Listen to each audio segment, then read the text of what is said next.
శ్రీ గురుభ్యో నమః. శ్రీ మహాగణపతి నమః. రాబోతున్నటువంటి ఆగస్టు 4వ తారీఖు నుంచి 10వ తారీఖు వరకు ద్వాదశ రాశుల వారికి ఈ వారం రోజులు ఎలా ఉండబోతుంది అనేది చూద్దాం. ముందుగా గ్రహస్థితి గురించి చర్చిద్దాం. గ్రహస్థితి మనం గమనించినట్లయితే గురువు కుజుడు కలిసి వృషభంలో సంచారం చేస్తున్నారు. అదేవిధంగా రవి వచ్చేటప్పటికి కర్కాటకంలో సంచారం అనేది జరుగుతుంది. అదేవిధంగా శుక్రుడు బుధుడు వారి యొక్క గ్రహస్థితి రీత్యా బుధుడు వచ్చేటప్పటికి వక్రగతిలో తను సింహరాశిలో కొనసాగుతున్నాడు. అదేవిధంగా శుక్రుడు కూడా కలవటం జరిగింది. రాహుకేతువుల స్థితిగతి మనం గమనించినట్లయితే కన్యలో కేతువు, రాహు వచ్చేటప్పటికి మీనంలో కొనసాగుతున్నాడు. అదేవిధంగా కుంభంలో వచ్చేటప్పటికి శని కొనసాగుతున్నాడు. ఇటువంటి గ్రహస్థితి ద్వాదశ రాశుల వారి మీద ఎలా ఉండబోతుంది అనేది చూద్దాం. ముందుగా మేషరాశి. మేషరాశి వారికి ఈ వారం అనుకూలమైనటువంటి ఫలితాలుగానే చెప్పచ్చు. వృత్తి వ్యాపార రీత్యా అనుకూలంగా ఉంటుంది. కానీ ధన విషయాల్లో కొన్ని జాగ్రత్తలు అనేవి తీసుకోండి. కుజుడు ధనస్థానంలో ఉన్నప్పుడు అధికమైనటువంటి ఖర్చు అనేది కొంచెం వెంటాడుతుంటుంది. సంపాదన పరంగా రావాల్సినటువంటి డబ్బు వచ్చి చేరుతూ ఉంటుంది. ఎందుకంటే బుధుడు ఈ రాశి వారికి వచ్చినప్పటికీ షష్టమంలో వక్రగతిలో ఉన్నాడు అన్నమాట. వక్రగతిలో ఉన్నటువంటి బుధుడు యోగకారకుడు. కానీ చతుర్థంలో ఉన్నటువంటి రవి అంత యోగాన్ని ఇవ్వడు. కాబట్టి కొన్ని జాగ్రత్తలు తీసుకోండి. ధన సంబంధితమైన విషయాలు అధికమైనటువంటి ఖర్చును తగ్గించుకోండి.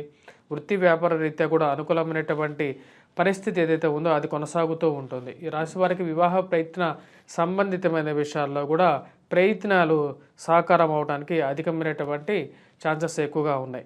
అదేవిధంగా ఈ రాశి వారికి నూతన ఉద్యోగ ప్రయత్న సంబంధితమైన విషయాల గురించి ఎవరైతే ప్రయత్నం చేస్తున్నారో వారికి వారాంతంలో కొంచెం అనుకూలమైనటువంటి ఫలితాలు ఎక్కువగా పొందగలుగుతారు. ఈ రాశి వారికి ఆరోగ్యపరంగా ఏవైతే చిక్కులు ఉన్నాయో వాటి నుంచి బయటకు రావడానికి కుజగ్రహ ఆరాధన చేయటం, సుబ్రహ్మణ్యేశ్వర స్వామిని పూజించడం, అదేవిధంగా దుర్గాదేవిని పూజించినట్లయితే సానుకూలమైనటువంటి ఫలితాలు ఎక్కువగా పొందగలుగుతారు. మేషరాశి వారికి రాహుగ్రహ మార్పు వల్ల అనుకూలమైనటువంటి ఫలితాలుగానే చెప్పవచ్చు. ఈ రాశివారు మరిన్ని సానుకూలమైనటువంటి ఫలితాల కోసం దుర్గాదేవి ఆరాధన చేసుకున్నట్లయితే సానుకూలమైనటువంటి ఫలితాలు ఎక్కువగా పొందడం అనేది జరుగుతుంది. తదుపరి వృషభ రాశి. వృషభ రాశి వారికి ఈ వారం ఎలా ఉందని చూద్దాం. వృషభ రాశి వారికి వచ్చినప్పటికీ ఆరోగ్యపరంగా అనుకూలత అనేది రికవరీ పీరియడ్గా చెప్పవచ్చు. ఇది ఎందుకంటే రవి యొక్క అనుకూలత అనేది బాగా కలిసి వస్తుంది. వృత్తి వ్యాపార రీత్యా కూడా అనుకూలమైనటువంటి ఫలితాన్ని కానీ చెప్పచ్చు. రవి తృతీయంలో ఉన్నప్పుడు పూర్తి అనుకూలమైనటువంటి ఫలితాలు ఇవ్వగలుగుతాడు. అదేవిధంగా నూతన ఉద్యోగంతో పాటు రాజకీయంగా కూడా చేస్తున్నటువంటి ప్రయత్నాల్లో ఒక విధమైనటువంటి సానుకూలత పొందడం అనేది జరుగుతుంది. దూర ప్రాంత ప్రయాణ సంబంధితమైన విషయాల్లో కూడా అనుకూలమైనటువంటి ఫలితాలు పొందగలుగుతారు. ఆరోగ్యపరంగా కొన్ని చిక్కులు అనేవి ఎదురవుతాయి. వైవాహిక జీవితంలో కొన్ని జాగ్రత్తలు తీసుకోవాలి. కోపాన్ని తగ్గించుకోవలసినటువంటి ముఖ్యమైనటువంటి సూచన. అధికమైనటువంటి ఖర్చు నుంచి బయటకు రావడం కోసం మీరు ముఖ్యంగా సుబ్రహ్మణ్యేశ్వర స్వామి యొక్క ఆరాధన చేయటం, అదేవిధంగా గురుగ్రహ మంత్ర జపం చేసినట్లయితే చేయాలనుకున్నటువంటి పనుల్లో ఏవైతే ఆటంకాలు ఎదురవుతున్నాయో వాటి నుంచి కొంచెం విముక్తి కూడా పొందడం అనేది జరుగుతుంది ఈ రాశి వారికి. అదేవిధంగా ఈ రాశి వారికి వచ్చినప్పటికీ మనం గమనించినట్లయితే సంతాన సంబంధితమైన విషయాల గురించి ప్రయత్నాలు చేస్తున్నటువంటి వారికి వినాయకుడి యొక్క ఆరాధన చేసినట్లయితే అధికమైనటువంటి సఖ్యత సౌఖ్యం అనేది పొందడం అనేది జరుగుతుంది. ఈ రాశి వారికి వారం మొత్తం అనుకూలమైనటువంటి ఫలితాలు కన్నా చెప్పచ్చు. వారం ప్రథమం కన్నా వారం చివరిలో వీరికి ఎక్కువగా అనుకూలమైనటువంటి ఫలితాలు ఎక్కువగా పొందడం అనేది జరుగుతుంది. తదుపరి రాశి వచ్చినప్పటికీ మిథున రాశి. మిథున రాశి వారికి ఈ వారం ఎలా ఉంది అనేది చూద్దాం. మిథున రాశి వారికి ఈ వారం సానుకూలమైనటువంటి ఫలితాలుగా గోచరించట్లేదు. మిశ్రమమైనటువంటి ఫలితాలు ఎక్కువగా గోచరిస్తున్నాయి. ఈ రాశి వారికి వ్యయ స్థానాల్లో కుజుడు, అదేవిధంగా ధనస్థానాల్లో రవి యొక్క సంచారం అనేది అధికమైనటువంటి ఖర్చు. అదేవిధంగా ఈ రాశి వారికి వైవాహిక జీవితంలో కొన్ని ఇబ్బందులు కలిగించే విధంగా ఉంది. కాబట్టి తగు జాగ్రత్తలు తీసుకోవలసినటువంటి ముఖ్యమైనటువంటి సూచన. కానీ డబ్బు విషయంలో కొంచెం సానుకూలంగా ఉంటుంది. ఎందుకంటే తృతీయంలో ఉన్నటువంటి బుధుడు వక్రగతిలో ఉన్నందువల్ల ఈ రాశి వారికి వచ్చేటప్పటికి రావాల్సినటువంటి డబ్బు రావటం, అదేవిధంగా ఉద్యోగపరంగా కూడా కొంచెం సానుకూలంగా ఉంటుంది. కాకపోతే రాశి వారికి ఖర్చు అనేది కొంచెం ఎక్కువగా వేధిస్తుంది. ఇరుగు పొరుగు సఖ్యత విషయంలో కూడా కొన్ని జాగ్రత్తలు తీసుకోవాలి. మాట్లాడేటప్పుడు మీరు చెప్పాలనుకున్నటువంటి విషయాన్ని మీరు సూటిగా చెప్పినప్పటికీ కూడా అది ఎదుటి వారిని బాధించే విధంగా ఉంటుంది. కాబట్టి ఆ విషయంలో తగు జాగ్రత్తలు తీసుకోవలసినటువంటి ముఖ్యమైనటువంటి సూచన. వివాహ ప్రయత్న సంబంధితమైన విషయాలు ఈ రాశి వారికి ఎక్కువగా కష్టపడి ప్రయత్నం చేస్తే సాధికారత అనేది సాధించడం అనేది జరుగుతుంది. అంటే అనుకూలమైనటువంటి ఫలితాలు పొందగలుగుతారు. ఈ రాశి వారు మిథున రాశి వారు చేసుకోవాల్సినటువంటి పరిహారాల్లో ముఖ్యంగా రవికి కుజుడికి పరిహారం చేసుకోండి. రవిగ్రహ మంత్ర జపం, సూర్యనారాయణ స్వామిని పూజించడం, అదేవిధంగా కుజగ్రహ మంత్ర జపం, అదేవిధంగా మంగళవారాల పూట ఈ రాశివారు హనుమంతుడిని పూజించినట్లయితే సానుకూలమైనటువంటి ఫలితాలు ఎక్కువగా పొందడం అనేది జరుగుతుంది. తదుపరి రాశి అయినటువంటిది కర్కాటక రాశి. కర్కాటక రాశి వారికి ఈ వారం ఎలా ఉందనే చూద్దాం. కర్కాటక రాశి వారికి ఈ వారం అనుకూలమైనటువంటి ఫలితాలుగానే చెప్పొచ్చు. కర్కాటక రాశి వారికి లాభస్థానంలో కుజగ్రహ సంచారం జరుగుతున్నది. అదేవిధంగా గురువు కూడా కలిసి ఉన్నాడు అన్నమాట. గురువు కుజుడితో కలిసినప్పుడు అధికమైనటువంటి ఫలితాలు ఇవ్వకపోయినప్పటికీ కూడా కుజుడు ఎప్పుడైతే లాభస్థానంలో సంచారం చేస్తాడో వ్యాపార ప్రయత్న సంబంధితమైన విషయాల్లో అనుకూలమైనటువంటి ఫలితాలు ఇస్తారు. కానీ జన్మరాశిలో రవిగ్రహ సంచారం జరుగుతున్నప్పుడు కొంచెం వ్యతిరేకమైనటువంటి ఫలితాలు కూడా ఎక్కువగా ఉంటాయి. కోపాన్ని తగ్గించుకోవడానికి ఎక్కువగా ప్రయత్నం చేయండి. ఆరోగ్యపరంగా ఉన్నటువంటి బాధల నుంచి బయటకు రావండి. మరియు అదేవిధంగా ఈ రాశి వారికి వచ్చినప్పటికీ జన్మరాశిలో ఉన్నటువంటి రవి ధనక్షయకారకుడుగా అవుతాడు. ధనక్షయకారకం అంటే డబ్బు అనేది ఎక్కువగా ఖర్చు అవుతూ ఉంటుంది. ఈ యొక్క డబ్బు ఖర్చు అనేది ఎక్కువగా అవడానికి జన్మరాశిలో ఒక రవిగ్రహ సంచారం జరుగుతున్నప్పుడు ఎక్కువగా ప్రభావం అనేది ఎక్కువగా చూపిస్తూ ఉంటుంది. అదేవిధంగా అష్టమంలో వచ్చినప్పటికీ శనిగ్రహ సంచారం ఉన్నప్పుడు దాని యొక్క దృష్టి కూడా జన్మరాశి మీద, అదేవిధంగా ధనస్థానం మీదగా ఉన్నప్పుడు వైవాహిక జీవితంలో కూడా కొన్ని కలతను కలిగించడానికి ఆస్కారం అనేది ఎక్కువగా ఉంటుంది. కాబట్టి తగు జాగ్రత్తలు తీసుకోవాల్సినటువంటి ముఖ్యమైనటువంటి సూచన ఈ రాశి వారికి. మరియు అదేవిధంగా విద్యార్థులు కొద్దిగా కష్టపడి చదవాలి. అదేవిధంగా ఆ యొక్క చదువులో మ్యాథ్స్లో ఈ రాశివారు ఉత్తీర్ణత బాగా సాధించగలుగుతారు. విద్యార్థుల ప్రకారంగా చెప్పాలి అంటే సైన్స్ కన్నా ఎక్కువగా కర్కాటక రాశి వారికి ఈ యొక్క వారంలో ఎక్కువగా మ్యాథమెటిక్స్లో బెటర్ స్కిల్స్ అనేది చూపించగలుగుతారు. దాని కారణం కుజుడు లాభస్థానంలో ఉన్నప్పుడు మ్యాథమెటికల్ స్కిల్స్కి కుజుడు మూలకారకుడుగా కూడా తయారవుతూ ఉంటాడు అన్నమాట. మరియు అదేవిధంగా ఈ రాశి వారికి వచ్చినప్పటికీ వడ్డీ వ్యాపారాలు అంతగా కలిసి రావు. ఆ విషయంలో కొన్ని జాగ్రత్తలు తీసుకోండి. ఇచ్చిన లాక్ అయినటువంటి డబ్బు, ఇరుక్కుపోయినటువంటి డబ్బు గురించి ఎక్కువగా ఆలోచించడం మానసికమైనటువంటి అసౌకర్యాన్ని కలిగిస్తూ ఉంటుంది. రాశివారి వైవాహిక జీవితంలో జీవిత భాగస్వామి ఆరోగ్య సంబంధితమైన విషయాల గురించి కూడా కొంచెం ఎక్కువగా పట్టించుకోవాలి. ఈ రాశివారు వచ్చేటప్పటికి ముఖ్యంగా శనిగ్రహ ఆరాధన చేసుకోవటం, వెంకటేశ్వర స్వామిని పూజించినట్లయితే సానుకూలమైనటువంటి ఫలితాలు పొందగలుగుతారు.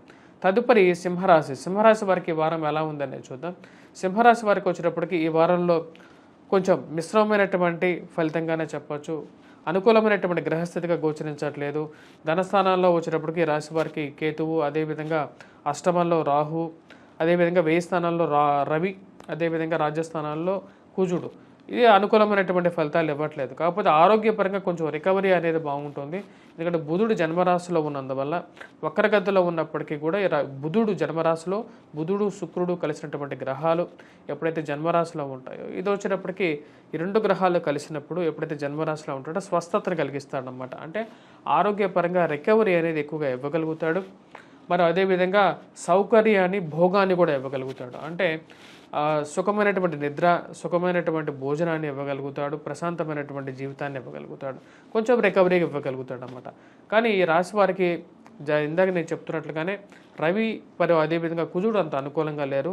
వాటి వల్ల వచ్చేటప్పటికి ఉద్యోగపరంగా, వ్యాపారపరంగా కూడా కొంచెం వ్యతిరేకత అనేది ఎదురవుతూ ఉంటుంది. ఆ విషయాన్ని 1-2 సార్లు ఆలోచించుకొని దానికి ముందుకు వెళ్ళటం అనేది ముఖ్యమైనటువంటి సూచన. ఎందుకంటే రవి కుజుడు ఇద్దరు సరైనటువంటి పరిస్థితులు లేరు కాబట్టి ధన సంబంధితమైన విషయాలను, వ్యాపార ప్రయత్న సంబంధితమైన విషయాలను తగు జాగ్రత్తలు తీసుకొని ముందుకు వెళ్ళండి.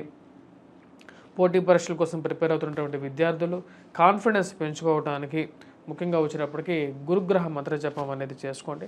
సింహరాశి వారికి అంత సానుకూలమైనటువంటి ఫలితాలుగా గోచరించట్లేదు. గురుగ్రహ మంత్ర జపం, గాయత్రి మంత్ర జపం చేసుకోండి. అదేవిధంగా రవికి కుజుడికి కూడా వచ్చినప్పటికీ సుబ్రహ్మణ్యేశ్వర స్వామిని లేకపోతే హనుమాన్కి దేవాలయానికి వెళ్ళేసేసి సింధూరాన్ని ధరించండి. వాటితో పాటు ఈ రాశి వారు వచ్చినప్పటికీ రవి యొక్క అనుకూలత కోసం సూర్య నమస్కారాలు చేసుకున్నా సరే సరిపోతుంది అన్నమాట. తదుపరి రాశి వచ్చినప్పటికీ కన్యారాశి. కన్యారాశి వారికి ఎలా ఉందనేది చూద్దాం. కన్యారాశి వారికి మనం గమనించినట్లయితే ఈ రాశి వారికి వచ్చినప్పటికీ జన్మరాశిలోకి కేతువు, అదేవిధంగా రాహువు సప్తమంలో ఉన్నాడు. కానీ ఈ రాశి వారికి అనుకూలమైనటువంటి ఫలితాలుగా నేను చెప్పొచ్చు. వృత్తి వ్యాపార రీత్యా కూడా అనుకూలంగా ఉంటుంది. పేరు ప్రఖ్యాతుల గురించి మీరు చేస్తున్నటువంటి ప్రయత్నాల్లో కొంచెం సానుకూలమైనటువంటి ఫలితాలు పొందగలుగుతారు. కానీ ప్రయాణ సంబంధితమైన విషయాల్లో అసౌకర్యం అనేది ఎక్కువగా ఉంటుంది.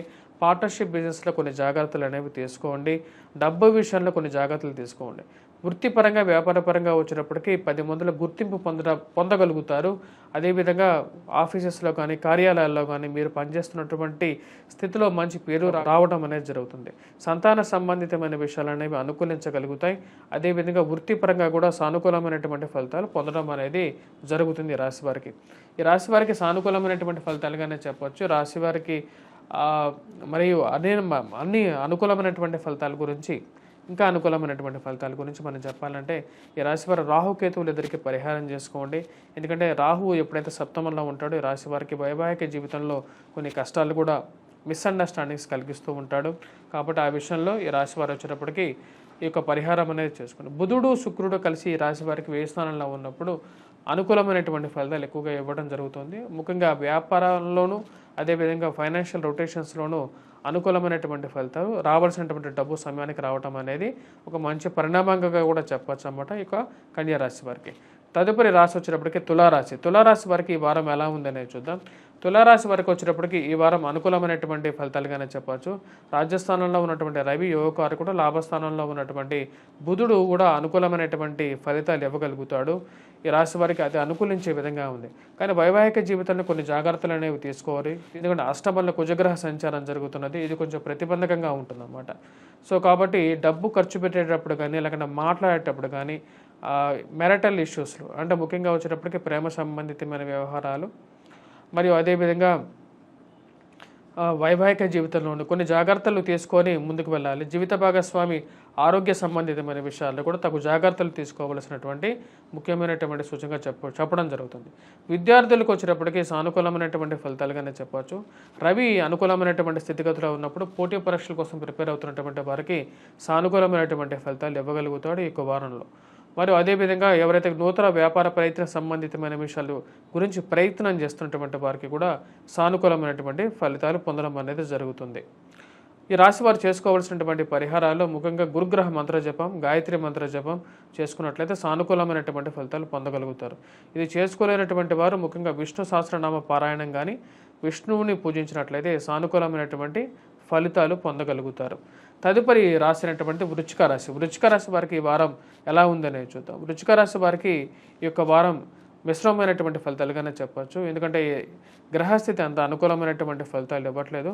ఉద్యోగపరంగా కొంచెం సానుకూలమైనటువంటి ఫలితాలు అనేది పొందగలుగుతారు. బుధుడు కొంచెం అనుకూలమైనటువంటి ఫలితాల్లో రాజ్యస్థానంలో శుక్రుడితో కలిసి ఉన్నందువల్ల వ్యాపారంలో ఎవరైతే కొనసాగుతున్నారో వారికి కొంచెం అనుకూలమైనటువంటి సమయంగా చెప్పవచ్చు. సమయానికి రావాల్సినటువంటి డబ్బు వచ్చి చేరడం అనేది జరుగుతుంది. మిగతా విషయాల గురించి మనం చెప్పినట్లయితే సప్తమంలో ఉన్నటువంటి కుజుడు అదేవిధంగా భాగ్యస్థానంలో ఉన్నటువంటి రవి పూర్తి అనుకూలమైనటువంటి ఫలితాలు ఇవ్వట్లేదు. అదేవిధంగా అర్ధాష్టమ శని ప్రభావం కూడా వీరి మీద ఎక్కువగా ఉంది. కాబట్టి రాశి వారికి కొన్ని జాగ్రత్తలు అనేవి కూడా తీసుకోవాలి. ముఖ్యంగా అధికమైనటువంటి ఇన్వెస్ట్మెంట్స్ స్పెక్యులేషన్స్లో పెట్టద్దు. సమయానికి రావాల్సినటువంటి డబ్బు అనేది వచ్చి చేరుతుందనే నమ్మకం అనేది కలుగుతుంది. నూతన ఉద్యోగ ప్రయత్న సంబంధితమైన విషయాల గురించి చెప్పాలి అంటే వారాంతంలో కొంచెం సానుకూలమైనటువంటి ఫలితాలు ఈ రాశివారు పొందగలుగుతారు. నూతన వ్యాపార ప్రయత్న సంబంధితమైన విషయాలు చేయాలని చెప్పి ఆలోచన అనేది మొదలవుతుంది. దాని తగినట్టుగా ముందడుగు పడడం అనేది జరుగుతుంది రాశివారికి. విద్యార్థులు కొద్దిగా కష్టపడి చదవాల్సినటువంటి ముఖ్యమైనటువంటి సూచన. ఈ రాశివారు చేసుకోవాల్సినటువంటి పరిహారాల్లో ముఖ్యంగా వచ్చేటప్పటికి గురుగ్రహ మంత్రజపం చేసుకోవటం, అదేవిధంగా కుజగ్రహ మంత్రజపం, వీరు దర్శించాల్సినటువంటి దేవుడు వచ్చేటప్పటికి హనుమంతుడి దేవాలయానికి ధరించాల్సినటువంటి సింధూరాన్ని ధరించినట్లయితే సానుకూలమైనటువంటి ఫలితాలు పొందగలుగుతారు. తదుపరి రాశి వచ్చేటప్పటికి ధనుసు రాశి. ధనుసు రాశి వారికి ఈ వారం ఎటువంటి ఫలితాలు వస్తున్నాయని చూద్దాం. ధనుసు రాశి వారికి అనుకూలమైనటువంటి ఫలితాలుగానే చెప్పచ్చు. వృత్తి వ్యాపార రీత్యా కూడా సానుకూలమైనటువంటి ఫలితాలుగా చెప్పచ్చు. రాజకీయ పరంగా ఎవరైతే చేస్తున్నటువంటి ప్రయత్నాల్లో అనుకూలంగా ఉంటుంది. కుజుడు అనుకూలమైనటువంటి స్థితిగతిలో ఉన్నాడు. అదేవిధంగా ఇది పూర్తి అనుకూలమైనటువంటి ఫలితాలు కూడా ఇవ్వగలుగుతుంది. రాజకీయ పరంగా కూడా అనుకూలంగా ఉంటుంది. మరి అదేవిధంగా వృత్తిలో ఎవరైతే ఉద్యోగపరంగా వ్యాపార ప్రయత్నాలు చేయాలని చెప్పి ప్రయత్నం చేస్తున్నారో వారికి కూడా సానుకూలంగా ఉంటుంది. ఈ రాశిలో ఉన్నటువంటి షష్టమంలో ఉన్నటువంటి కుజుడు యోగకారకుడు. గురువు యోగాన్ని ఇవ్వకపోయినప్పటికీ కూడా కుజుడు షష్టమంలో ఉన్నప్పుడు అనుకూలమైనటువంటి ఫలితాన్ని, శని కూడా తృతీయంలో ఉన్నాడు, మంచి అనుకూలమైనటువంటి ఫలితాన్ని ఇవ్వగలుగుతారు. ఆరోగ్యపరంగా కూడా కొంచెం ఎక్కువగా అనుకూలమైనటువంటి ఫలితాలు ఇవ్వగలుగుతారు. రికవరీ పరంగా ఆరోగ్యంలో అనుకూలత అనేది ఎక్కువగా ఉంటుంది. వృత్తి వ్యాపార రీత్యా కూడా నూతనంగా వ్యాపార ప్రయత్నాల్లో వృత్తిపరంగా చేసేటువంటి ఒక ముందడుగు అనేది అనుకూలిస్తుంది. కుజుడికి శనికి ఉన్నటువంటి యోగ్యత అనేది టోటల్గా డిఫరెంట్గా ఉంటుంది. కుజుడు శని ఎప్పుడైతే మంచి బలంగా ఉంటారో ఎవరి జాతకంలో అయినా సరే పూర్తి అనుకూలమైనటువంటి ఫలితాలు ఇస్తారు. తృతీయ స్థానంలో శని సంచారం అనేది ఆయుష్కారకంగా ఉంటుంది. అదేవిధంగా మీకు కుజుడు కూడా వచ్చినప్పటికీ షష్టమంలో ఉన్నప్పుడు అటువంటి బలాన్ని ఇవ్వగలుగుతాడని చెప్పి శాస్త్రంలో చెప్పబడింది అన్నమాట. గురువు సరిగా లేకపోయినప్పటికీ కూడా కుజుడు బాగున్నప్పుడు, శని బాగున్నప్పుడు ఎక్కువగా అనుకూలమైనటువంటి ఫలితాలు రావడం జరుగుతుంది ఈ రాశి వారికి. మరియు అదేవిధంగా ఈ రాశిలో విద్యార్థులకు వచ్చేటప్పటికి విద్యార్థులు కొద్దిగా కష్టపడి చదవాలి. ఈ రాశి వారికి అష్టమంలోకి రవిగ్రహ సంచారం జరుగుతుంది. ఇది అనుకూలమైనటువంటి ఫలితాలు ఇవ్వదు. వైవాహిక జీవితంలో కొన్ని ఇబ్బందులు, అదేవిధంగా జీవిత భాగస్వామి ఆరోగ్య సంబంధితమైన విషయాల్లో కూడా కొంచెం ప్రతిబంధకంగా ఉంటుంది. ఆ విషయాన్ని కొన్ని జాగ్రత్తలు తీసుకోవాల్సినటువంటి ముఖ్యమైనటువంటి సూచన. డబ్బు విషయంలో అష్టమంలో ఉన్నటువంటి రవి యొక్క దృష్టి వచ్చేటప్పటికి ధనస్థానం మీద ఉంటుంది. ఖర్చు విషయంలో కొద్దిగా ఎక్కువగా ఉంటుంది కాబట్టి ఆ విషయంలో జాగ్రత్తలు తీసుకుంటే రియల్ ఎస్టేట్ సంబంధితమైన వ్యాపారస్తులకి అనుకూలంగా ఉంటుంది. ఇక్కడ షష్టమంలో కుజుడు యోగకారకుడు, తృతీయంలో ఉన్నటువంటి శని యోగకారకుడు కాబట్టి ఈ వారం బాగానే ఉంది రాశి వారికి చెప్పాలంటే. మీరు చేసుకోవాల్సినటువంటి పరిహారాల్లో ముఖ్యంగా సూర్యారాధన చేసుకోవాలి, సూర్య నమస్కారాలు చేసుకోండి. లేకుండా ఉంటే మీరు సూర్యగ్రహాన్ని పూజించడం, సూర్యనారాయణ స్వామిని పూజించినట్లయితే సరిపోతుంది. తదుపరి రాశి వచ్చేటప్పటికి మకర రాశి. మకర రాశి వారికి ఈ వారం ఎలా ఉందని చూద్దాం. మకర రాశి వారికి ఈ వారం మనం గమనించినట్లయితే మిశ్రమైనటువంటి ఫలితాలుగానే చెప్పవచ్చు. ఈ రాశి వారికి పంచమంలో కుజుడు, అదేవిధంగా ఈ రాశి వారికి సప్తమంలో రవిగ్రహ సంచారం జరుగుతుంది. ఇది వైవాహిక జీవితంలో మనస్పర్ధలకు దారితీసే విధంగా ఉంటుంది, సౌకర్యాన్ని తగ్గించే విధంగా ఉంటుంది ఈ రాశి వారికి. కొన్ని జాగ్రత్తలు అనేవి తీసుకోండి. ఏలినాటి శని ప్రభావం అనేది కూడా అధికమైనటువంటి ఖర్చుకు కారకంగా ఉంటుంది. చేసేటువంటి పనుల్లో ఈ వారం అంతగా సానుకూలమైనటువంటి ఫలితాలు ఇచ్చే విధంగా లేదు కాబట్టి సూర్యనారాయణ స్వామిని పూజించాల్సినటువంటి ముఖ్యమైనటువంటి సూచన. ఈ రాశి వారికి వచ్చినప్పటికీ ముఖ్యంగా జరుగుతున్నటువంటి బుధుడు, శుక్రుడు ఈ రాశి వారికి అనుకూలమైనటువంటి స్థానంలో ఉన్నారు. అష్టమంలో బుధగ్రహ, శుక్రగ్రహ సంచారం జరుగుతున్నప్పుడు ఇది యోగిస్తుంది అన్నమాట. ఎటువంటి ఫలితాన్ని ఇస్తుందంటే బుధుడు, శుక్రుడు అష్టమంలో ఉన్నప్పుడు సమయానికి రావాల్సినటువంటి డబ్బుని చేకూరుస్తుంది. ఎందుకంటే లక్ష్మీనారాయణ యోగం అంటారనమాట. అంటే శుక్రుడు లక్ష్మికి ప్రతిరూపమైనప్పుడు విష్ణువు వచ్చేటప్పటికి మనం చూసినట్లయితే విష్ణువుకి ప్రతిరూపం బుధుడు అన్నమాట. లక్ష్మీనారాయణ రెండు శుభగ్రహాలు కలిసినప్పుడు అష్టమంలో సంచారం చేస్తున్నప్పుడు వాటి యొక్క దృష్టి ధనస్థానం మీద ఉంటుంది కాబట్టి కొంచెం డబ్బు ఎక్కువ ఖర్చు అయినప్పటికీ కూడా డబ్బు రావాల్సిన సమయానికి వచ్చి చేరటం అనేది ఒక మంచి కారణంగా చెప్పవచ్చు. అదేవిధంగా కుటుంబ సంబంధ బాంధవ్యాల గురించి మీరు చేస్తున్నటువంటి ప్రయత్నాలు, అంటే సంతాన సంబంధితమైన విషయాలు కానీ, లేకంటే వైవాహిక జీవితంలో అడుగుపెట్టాలని చెప్పి మీరు చేస్తున్నటువంటి ప్రయత్నాల్లో ఒక రకమైనటువంటి ముందడుగు పడటం అనేది ఒక మంచి పరిణామంగా ఉంటుంది. ఈ రాశి వారికి చేసుకోవాల్సినటువంటి పరిహారాల్లో ముఖ్యంగా చెప్పాలంటే విద్యార్థులు, ఎందుకంటే గురువు మంచి స్థానంలో ఉన్నాడు, కుజుడు అంత అనుకూలంగా లేడు కాబట్టి వీరు ప్రతి మంగళవారం, అంటే ఈ యొక్క వారంలో మంగళవారం వెళ్ళి ముఖ్యంగా హనుమంతుడి దేవాలయానికి వెళ్ళి సింధూరాన్ని ధరించినట్లయితే సానుకూలమైనటువంటి ఫలితాలు పొందగలుగుతారు. ప్రతినిత్యం కూడా సింధూరం పెట్టుకున్నా సరే మంచి సానుకూలమైనటువంటి ఫలితాలు పొందడం అనేది జరుగుతుంది. అదేవిధంగా డబ్బు ఖర్చు తగ్గించుకోవడానికి ఈ యొక్క వారంలో రవి యొక్క అనుకూలత అనేది అంత అనుకూలంగా లేదు కాబట్టి సూర్యారాధన చేసుకోవటం, సూర్య నమస్కారాలు చేసుకోవటం, సూర్యనారాయణ స్వామిని పూజించినట్లయితే సరిపోతుంది రాశివారు. తదుపరి రాశి వచ్చేటప్పటికి కుంభరాశి. కుంభరాశి వారికి ఎలా ఉందని చూద్దాం. కుంభరాశి వారికి వచ్చేటప్పటికి అనుకూలమైనటువంటి ఫలితాలుగానే చెప్పచ్చు. రాశి వారికి రవి షష్టమంలో అనుకూలమైనటువంటి ఫలితాలు ఇస్తున్నాడు. ఇది వృత్తిరీత్యా, వ్యాపార రీత్యా కూడా అనుకూలంగా ఉంటుంది. దూర ప్రాంత ప్రయాణ సంబంధితమైన విషయాల్లో సానుకూలమైనటువంటి ఫలితాలు ఇవ్వగలుగుతుంది. జన్మరాశిలో ఉన్నటువంటి శని వచ్చేటప్పటికి అప్పుడప్పుడు ఇబ్బందుల్ని కూడా కలిగిస్తూ ఉంటాడు. ఈ రాశి వారికి మానసికమైనటువంటి బాధను కూడా ఇవ్వగలుగుతాడు. ఆ విషయంలో తగు జాగ్రత్తలు తీసుకుంటే నూతన ఉద్యోగ ప్రయత్న సంబంధితమైన విషయాల్లోనూ, ప్రమోషన్స్లోనూ, ఇంక్రిమెంట్స్లోనూ మీ పేరు ఉండటం అనేది మీ మానసిక ఆనందానికి గల కారకంగా తయారవుతుంది. ఈ రాశి వారికి వచ్చేటప్పటికి ఖర్చు అనేది కొంచెం ఎక్కువగా వెంటాడే విధంగా ఉంటుంది. నూతన వ్యాపార అవకాశాలు అనేవి ఈ రాశి వారికి రావడం అనేది కూడా ఒక మంచి తరుణంగా కూడా చెప్పచ్చు. ఈ రాశిలో ఉన్నటువంటి విద్యార్థులు ఈ యొక్క వారం మంచి అనుకూలమైనటువంటి రవి యొక్క గ్రహస్థితి రీత్యా వీరు రాస్తున్నటువంటి పోటీ పరీక్షల్లో నూతన ఉత్తేజంతో జరిగిపోయినటువంటి విషయాలను మర్చిపోయి కొత్తగా పనిచేద్దామని చెప్పి ఒక ఆలోచనతో పనిచేయడం జరుగుతుంది. దానిలో విజయాన్ని కూడా వీరి యొక్క రాశివారు పొందడం అనేది జరుగుతుంది. రాశివారు చేసుకోవాల్సినటువంటి పరిహారాల్లో ముఖ్యంగా వచ్చేటప్పటికి వెంకటేశ్వర స్వామి ఆరాధన చేసుకోండి. ఏలినాటి శని ప్రభావ రీత్యా వెంకటేశ్వర స్వామి దేవాలయ దర్శనం చేసుకోండి. అదేవిధంగా ప్రతి శనివారం వెంకటేశ్వర స్వామిని పూజించినట్లయితే సానుకూలమైనటువంటి ఫలితాలు ఎక్కువగా పొందడం అనేది జరుగుతుంది. అదేవిధంగా రాశివారు రాహుకేతువుల యొక్క స్థితిగతి కూడా అంత అనుకూలంగా లేదు కాబట్టి దుర్గాదేవిని, వినాయకుడిని కూడా పూజించినట్లయితే ఆరోగ్యపరంగాను, జీవిత భాగస్వామి ఆరోగ్య సంబంధితమైన విషయాల్లోనూ సానుకూలమైనటువంటి ఫలితాలు పొందడం అనేది జరుగుతుంది. తదుపరి రాశి వచ్చేటప్పటికి మీనరాశి. మీనరాశి వారికి ఎలా ఉందని చూద్దాం. మీనరాశి వారికి ఈ యొక్క వారం మిశ్రమమైనటువంటి ఫలితాలతో పాటు ఒక మంచి అనుకూలమైనటువంటి గ్రహస్థితిగా కూడా గోచరిస్తున్నది. మిశ్రమమైనటువంటి ఫలితాలు ఇవ్వగలిగినటువంటి గ్రహం వచ్చినప్పటికీ జన్మరాశిలో రాహువు, అదేవిధంగా సప్తమంలో కేతువు కూడా కొంచెం నెగిటివ్ ఇంపాక్ట్ ఇచ్చినప్పటికీ కూడా కుజుడు అనుకూలమైనటువంటి స్థితిగతిలో ఉన్నాడు. ఇది వృత్తిరీత్యా కొంచెం సానుకూలమైనటువంటి ఫలితాలు ఇవ్వగలుగుతుంది. ముఖ్యంగా ఎవరైతే రియల్ ఎస్టేట్ సంబంధితమైనటువంటి వ్యాపారం చేస్తున్నారో, పెట్రోకెమికల్ ఇండస్ట్రీస్లో పనిచేస్తున్నారో, రాజకీయంలో ఉన్నటువంటి వారికి సానుకూలమైనటువంటి ఫలితాలు ఇవ్వగలుగుతుంది. కానీ ఈ రాశి వారికి అదేవిధంగా జన్మరాశిలో ఉన్నటువంటి రాహు వచ్చేటప్పటికి ఆరోగ్యపరంగా కొన్ని చిక్కులు కలిగించగలుగుతాడు. సప్తమంలో ఉన్నటువంటి కేతు వచ్చేటప్పటికి ఆరోగ్యపరంగా వైవాహిక జీవితంలోనూ స్వస్థతను చేకూర్చట్లేదు. ఈ యొక్క విషయాలు రీత్యా ఈ రాశి వారు వచ్చేటప్పటికి తీసుకోవాల్సినటువంటి పరిహారాలు కొన్ని నియమాలు కూడా పాటించాలి. ముఖ్యంగా వచ్చేటప్పటికి ఆరోగ్యపరంగా అనుకూలత రీత్యా ఈల్నాటి శని ప్రభావం అనేది మొదలైంది కాబట్టి రాశి వారు వెంకటేశ్వర స్వామి ఆరాధన అనేది చేయండి. ఉద్యోగరీత్యా వ్యాపారరీత్యా ఈ రాశి వారికి వచ్చేటప్పటికి షష్టమంలో సంచారం చేస్తున్నటువంటి బుధుడు, శుక్రుడు యోగకారకమైనటువంటి ఫలితాలు కూడా ఇవ్వగలుగుతారు. లక్ష్మీనారాయణ యోగం ఏదైతే షష్టమంలో జరుగుతుందో అది అనుకూలమైనటువంటి ఫలితాలు ఈ రాశి వారికి ఇవ్వగలుగుతుంది.